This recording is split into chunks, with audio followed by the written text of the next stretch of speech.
Comienzo con esto que mencionas, o que preguntas. Es importante decir que fue una masacre, fueron 4 mujeres asesinadas por un hombre en esta zona del centro de la ciudad. Es el centro, puro centro de la ciudad, el centro viejo de la ciudad de Culiacán.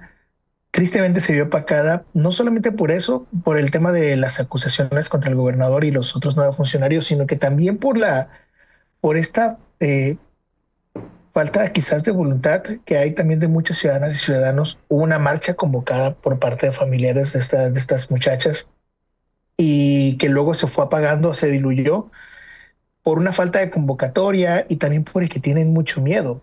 Y tenemos que decirlo así, tienen mucho miedo.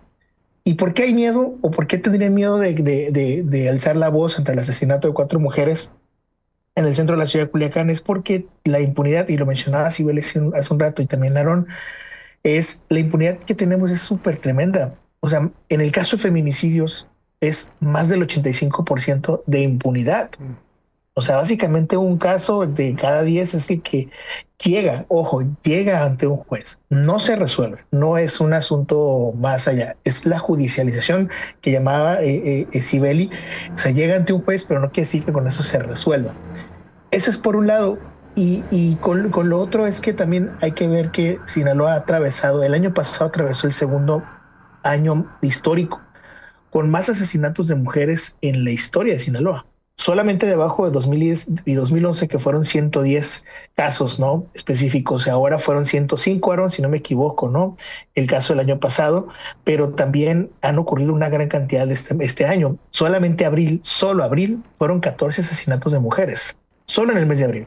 Este año pinta para ser todavía mucho más violento incluso que 2010 y que 2011 en cuanto a casos de mujeres asesinadas, sin contar toda la violencia que hay ya encima y que ha sido de alguna forma silenciada por todos estos enfrentamientos, bloqueos y más asuntos criminales, pero violencias que ya existían y que se han estado grabando, como la violencia familiar, como el abuso sexual, como la trata de personas y otras violencias más que van y que tienen un componente de género. Hay una gran cantidad de violencia de género en Sinaloa, que esto ha venido a agravarla mucho más, y eso se ve en los registros y se ve también a través de las colectivas y los colectivos de mujeres que encabezan todo esto.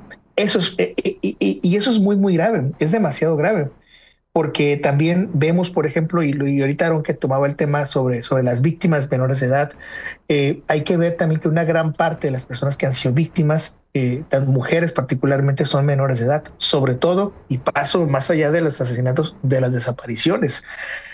Es, las desapariciones de mujeres se incrementaron tremendamente. En general, las desapariciones se incrementaron, pero cuando hablábamos antes de desapariciones, hablábamos estadísticamente de un 8 por cada 8 hombres hay 2 mujeres desaparecidas.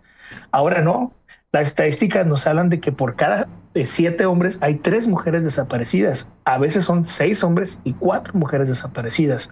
Y si vemos los rangos de edad con estadísticas oficiales que nos ha otorgado la Fiscalía General del Estado, podemos ver que incluso hay un componente de género muy, muy, muy brutal. Vemos que los hombres son desaparecidos entre los 15, 16 años hasta los 35 años. Pero en el caso de las mujeres son desaparecidas entre los 11 años y los 25 años de edad.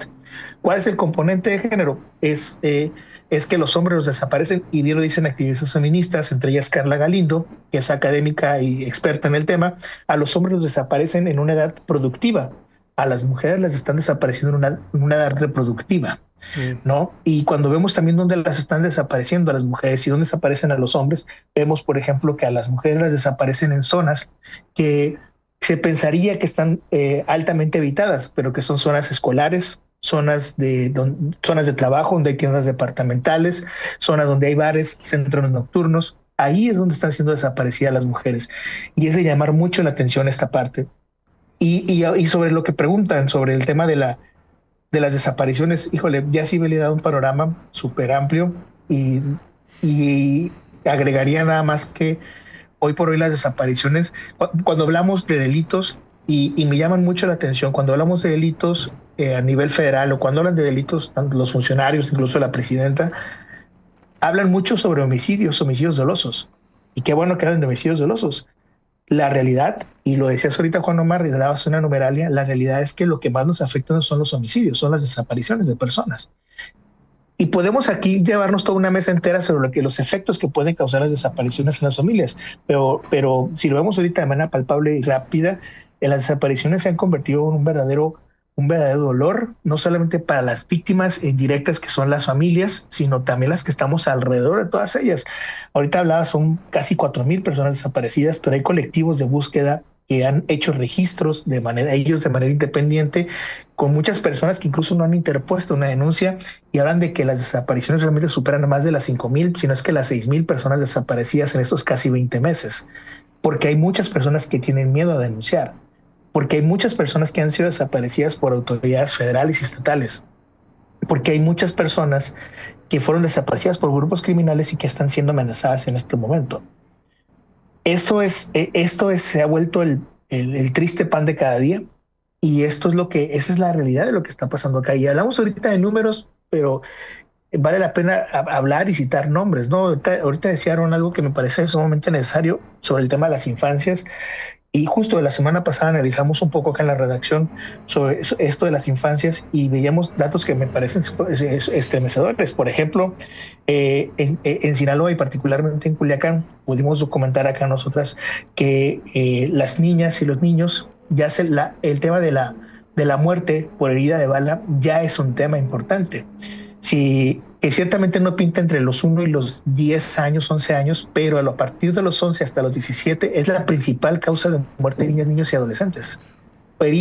Muertes por herida de bala. Eso en Culiacán, y son datos oficiales, datos que pudimos obtener a través de estos registros que tiene la Secretaría de Salud, que son oficiales, y también estos cubos dinámicos que tiene la Secretaría de Salud. Sí. Y eso es por hablar de asesinatos, pero hablamos también de más de 70 niñas, niños y adolescentes de Culiacán que han llegado por heridas de bala a atenderse a los hospitales. Y eso es bien brutal. Eso es súper brutal, ¿no? Y junto con eso, y me atrevo a contar un poco, fuimos a preguntarle nosotros a las niñas y los niños de 6º año de primaria, porque fue su último día del niño y la niña, fuimos a preguntarles a qué le temían. Y es increíble ver que, por ejemplo, que aquí en Culiacán le temen a 3 cosas. 1, a los criminales. 2, a no tener espacios dignos para poder disfrutar de su niñez. Y 3, a la gran cantidad de militares en las calles, que están apuntando todo el tiempo con sus armas a todos lados y que detienen a todos. Aarón hacía el recuento de los retenes, pero además de los retenes, pues la gran cantidad también de operativos que hay, de pronto van pasando estos convoyes por las calles y con sus armas, mostrando las armas de alto poder, ¿no? Que deben ser usadas para la guerra, y literalmente están en nuestras calles. Entonces las niñas y los niños tienen mucho miedo de eso. Hay niñas y niños, por ejemplo, que les pedimos que dibujaran cómo ven su ciudad, y es increíble y triste ver, por ejemplo, dibujos de una ciudad de Culiacán llena de drones, con balaceras, con personas muertas. Y para poder hacer este ejercicio lo hicimos con más de 160 niños. Son 164 niñas y niños de 4 primarias distintas, de 5 salones en 4 primarias distintas. Y ver esto, ver los dibujos, que ustedes los pueden ver, los pueden buscar acá en Revista Espejo, sobre todo en Instagram, que es como más visual todo, podrán ver el terror y el horror, que el síntoma real está ahí en las infancias. Insisto esto y rescato mucho lo que dice Aarón. Tenemos que voltear a ver, y completo un poco lo que dice Aarón también, ¿no? Y lo que decía al principio, en la intervención pasada.